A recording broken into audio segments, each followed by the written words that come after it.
inch. They can make that cooker, and we have 60 meals twice a day of solar cooking. We have a dentist. She's a grandmother, illiterate, who's a dentist. She actually looks after the teeth of 7,000 children. Barefoot technology. This was 1986, no engineer, no architect thought of it, but we are collecting rainwater from the roofs. Very little water is wasted. All the roofs are connected underground to a 400,000 liter tank, and no water is wasted. If we have 4 years of drought, we still have water in the campus because we collect rainwater. 60% of children don't go to school because they have to look after animals, sheep, goats, domestic chores.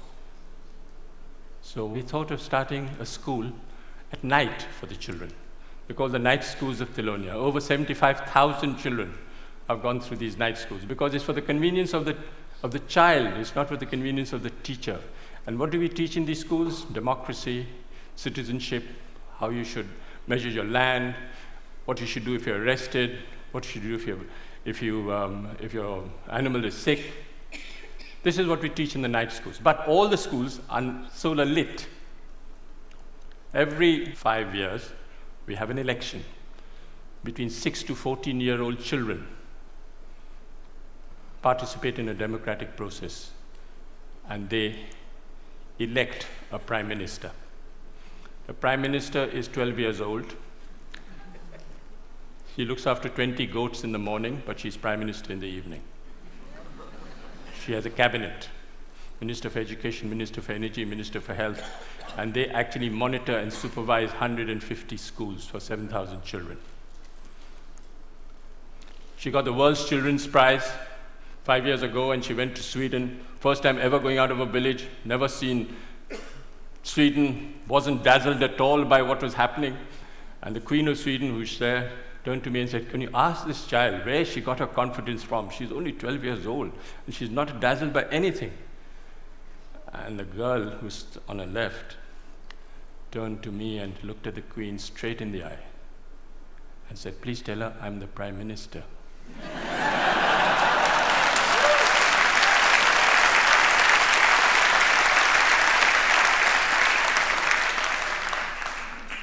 Where this percentage of illiteracy is very high, we use puppetry. Puppet is the way we communicate.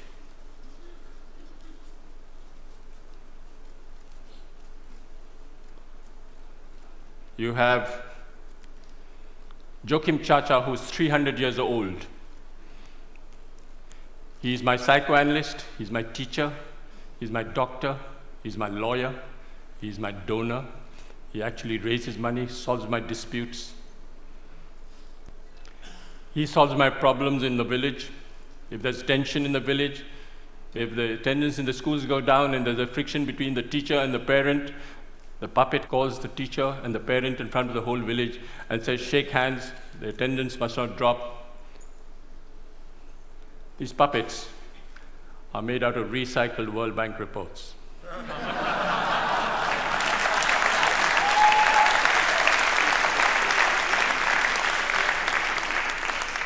So this decentralized, demystified approach of solar electrifying villages, we've covered all over India, from Ladakh up to Bhutan.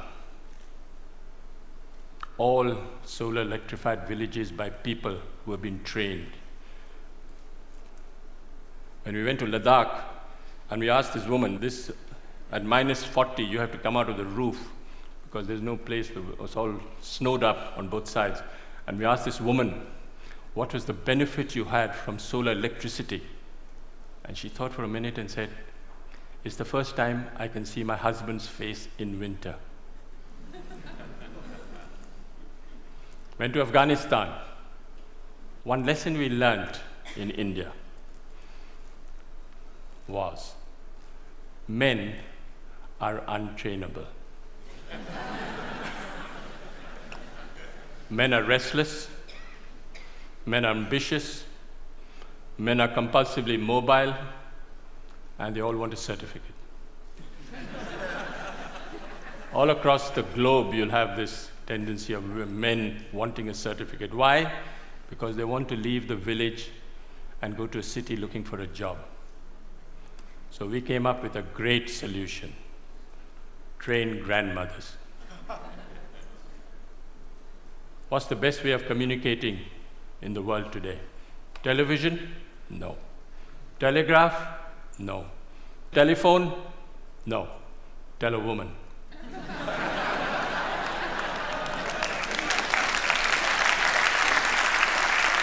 So we went to Afghanistan for the first time. And we picked 3 women and said, we want to take them to India. They said, impossible. They don't even go out of their room, then you want to take them to India. I said, I'll make a concession. I'll take the husbands along as well. So I took the husbands along. Of course, the women were much more intelligent than the men. In 6 months, how do we train these women? Sign language. You don't use the written word. You don't use the spoken word. You use sign language. And in 6 months, they can become solar engineers. They go back and solar electrify their own village. This woman went back and solar electrified the first village, set up a workshop. The first village ever to be solar electrified in Afghanistan were by the 3 women. This woman is an extraordinary grandmother, 55 years old, and she solar electrified 200 houses for me in Afghanistan, and they haven't collapsed. She actually went and spoke to an engineering department in Afghanistan and told the head of a department the difference between AC and DC. Didn't know. Those 3 women have trained 27 more women and solar electrified 100 villages in Afghanistan. We went to Africa and we did the same thing. All these women sitting in one table from 8, 9 countries, all chatting to each other, not understanding a word because they're all speaking the different language. But their body language is great. They're speaking to each other and actually becoming solar engineers.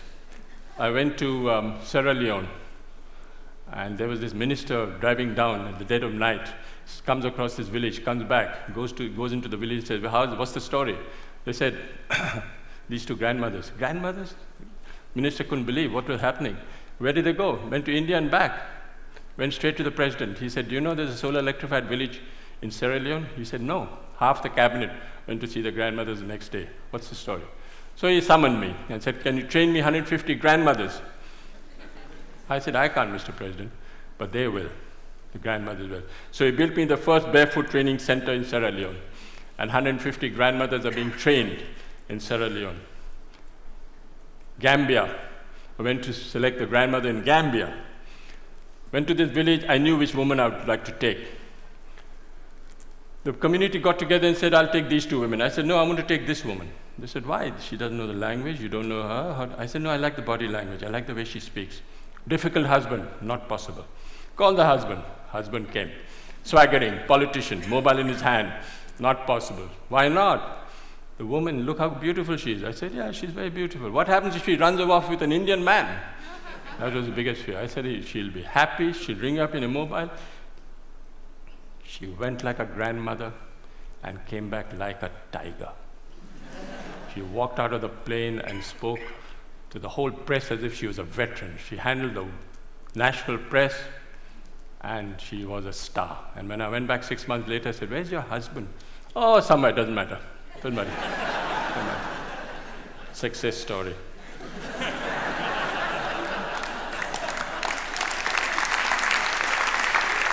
I will just wind up by saying that I think you don't have to look for solutions outside. Look for solutions within and listen to people. They have the solutions in front of you. They're all over the world. Don't even worry. Don't listen to the World Bank. Listen to the people on the ground. They have all the solutions in the world. I'll end with a quotation by Mahatma Gandhi. First they ignore you, then they laugh at you, then they fight you, and then you win. Thank you.